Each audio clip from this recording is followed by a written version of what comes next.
여느 날과 같았던 2024년 10월 11일 난데없이 북한의 중대 성명이 전해졌습니다. 가장 적대적이며 악의적인 불량배 국가인 대한민국이 조선민주주의인민공화국의 수도 평양시에 무인기를 침투시키는 엄중한 정치군사적 고발 행위를 감행하였다. 보복까지 경고하며 강경하게 나선 북한. 무인기가 날아와 전단지를 살포한 지역이 평양 중구역이었기 때문으로 보입니다. 중구역은 김정은의 관저와 북한의 핵심 기관들이 모여 있는 곳. 중구역에 보냈다는 것은 김정은한테 보낸 거예요. 다 타겟팅 해가지고. 김정은 관저에도 떨어졌을 것이고 거기 떨어진다는 것은 김정은 본인에게 준 거예요. 그냥 보라고. 아주 이례적이죠. 지금까지 그렇게 한 적이 없었는데 대단히 위험천만한 일이죠. 북한에서 가장 최고 존엄이라고 생각하는 김정은을 비난하는 전단을 핵심부에 뿌렸잖아요. 평양 상공에 뿌려졌다는 전단지에 뭔가 단서가 있진 않을까. PD수첩은 문제의 전단지 사진을 출력해 인쇄소를 찾아가 봤습니다. 이런 거 취급하는 이제 이런 전단지 만드는데 혹시 근처에 없을까요? 여기 아주 흔하죠? 흔해요? 전단지요? 네. 주변 인쇄소에서 흔하게 찍어내는 전단지 같다는 얘기. 또 다른 인쇄소를 찾아갔습니다. 특별한 디자인이 뭐 필요한 건 아닌데 여기 사내 산업이 있어서 그렇게 있어요. 이렇게 봤을 때 종이가 어떤 재질인지 이런 것들은 잘 만약에 저런 종이로 하면 고급 종인데 네. 아니 좀 잘 쓰지 않을 것 같은데 저 전대 상황을 보면 일단 일반 종이에 비해서 비싸요. 비싸구나. 문제의 전단지는 북한에서 쓰기 힘든 비싼 고급 용지라는 인쇄업자들의 추측들이 많았습니다. 그렇다면 전단지의 모자이크로 가려진 부분엔 대체 어떤 내용이 담긴 걸까? 법 영상 분석 전문가에게 분석을 의뢰했습니다. 네, 우측에 있는 것이 바로 여기 보이시면은 이렇게 확대하면 보이지가 않죠. 여기 있는 글자가. 네.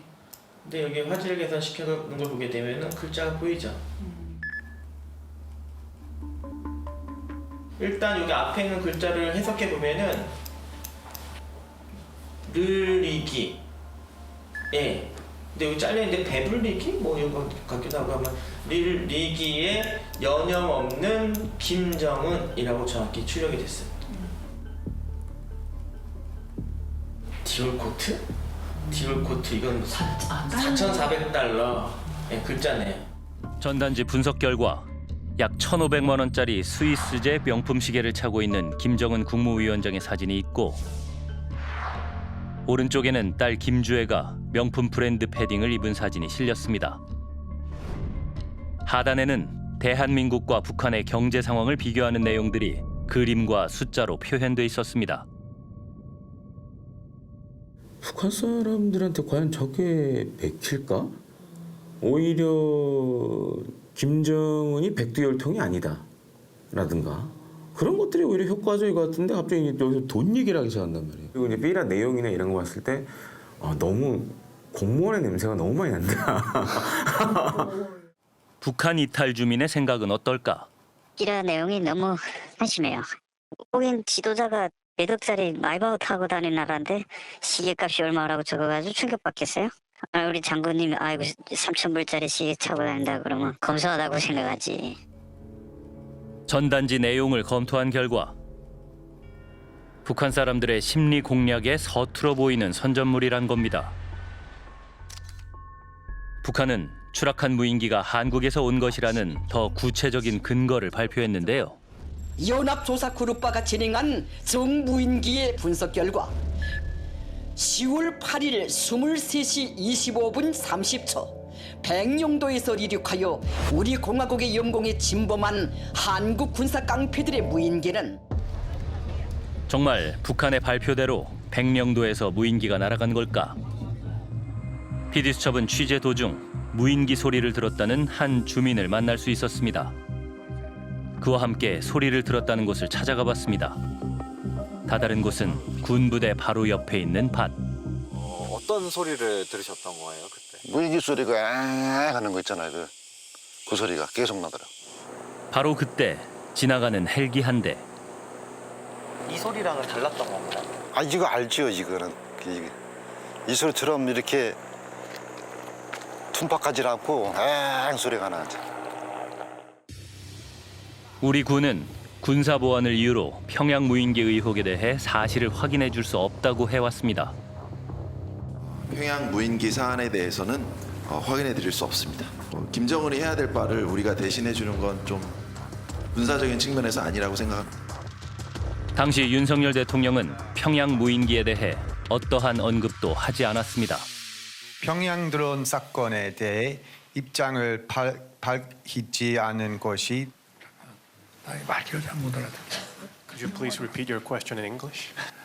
적반하장식 억지 주장에 대해서 우리가 일일이 이렇고 저렇고 대응할 가치도 없는 것이기 때문에. 평양 무인기 사태가 터지고 9개월 뒤 무인기로 북한의 도발을 유도했다는 의혹이 내란 특검팀의 수사 대상에 올랐습니다. 그런데 김용대 드론 사령관이 무인기를 평양에 침투시켰다는 사실을 처음으로 인정했습니다. 평양 무인기 작전을 직접 실행했다는 김용대 드론 작전 사령관. 적 오물풍선 대응이었습니다. 오물풍선 대응이었고 시작부터 끝까지 저는 오물풍선 대응으로. PD수첩은 군 내부 제보자들과 어렵게 연락이 닿았는데요. 지금은 구체적으로 얘기를 못 드리지만 죄송하다는 말씀과 함께 저도 진실되게 해야 될 것 같아서. 그들은 현역 군인 신분이기에 대리인을 통해서 목소리를 내겠다고 했습니다. PD수첩은 군 내부 제보자들을 대리한 박현광 기자를 통해 무인기 작전 당시의 구체적인 상황을 들을 수 있었습니다. 그러니까 10월 3일 비행에서는 좌표값으로 불러줬습니다. 좌표값으로 불러줬는데 찍어보니 15호 관저, 그러니까 김정은 관저 근처였고, 사실 그때만 하더라도 비행하던 인원들은 이것은 북한의 오물풍선에 대응하는 것이고, 그리고 굉장히 주요한 작전이구나. 그리고 나는 주요한 작전에 투입될 만한 에이스다. 그런 정도로 생각했다고 합니다. 평양으로 10월 3일과 8일 두 차례에 걸쳐 무인기 침투 작전을 실행했는데 2차 작전에서 한 대가 추락했습니다. 그리고 전해진 북한의 중대 성명 발표. 반드시 대가를 치러야 할 엄중한 군사적 공격 행위이다. 무인기 작전에 대한 우려가 커진 상황. 이런 가운데 11월에 세 번째 작전 지시가 하달됐습니다. 3차 작전의 무인기 목적지는 평양이 아니라 남포. 북한의 주력 전투기가 있는 온천 비행장을 거쳐 비행하라는 경로 지시.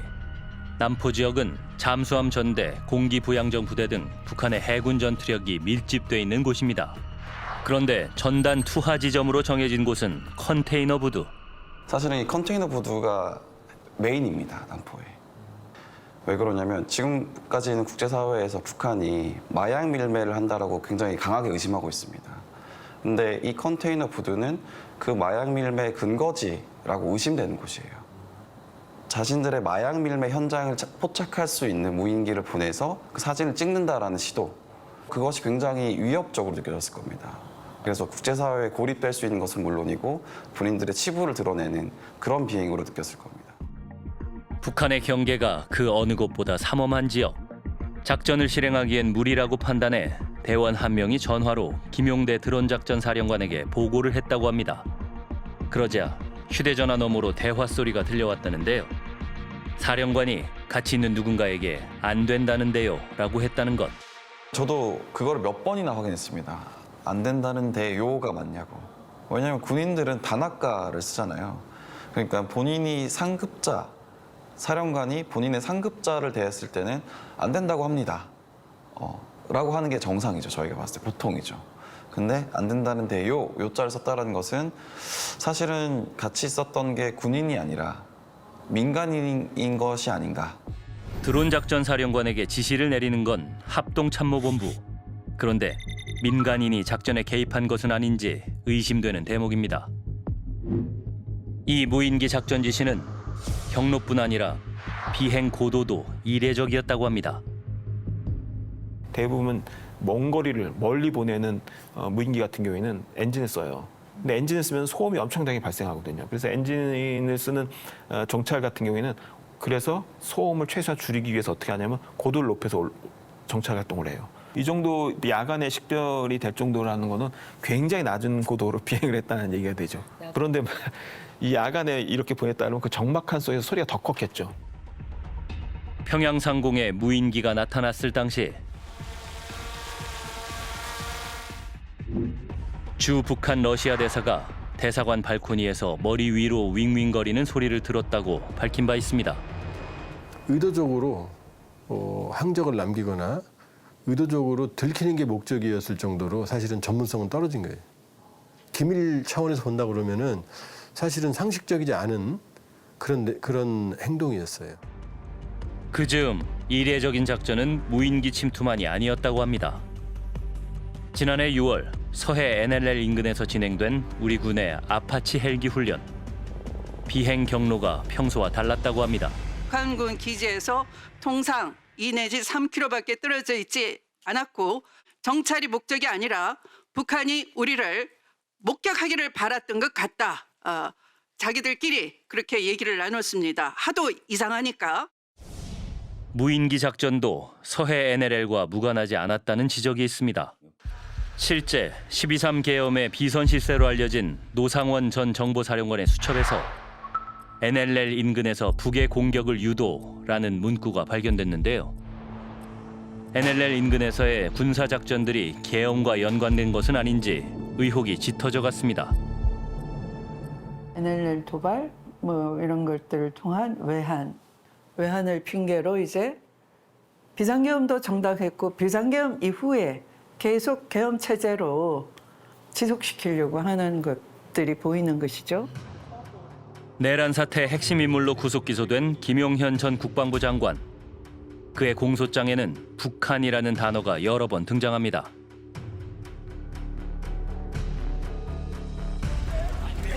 실제 계엄군으로 투입된 특전사 707 특수임무단 대원들은 북한 관련 상황이 심각해 관련 업무에 투입된 것으로 알았다고 합니다.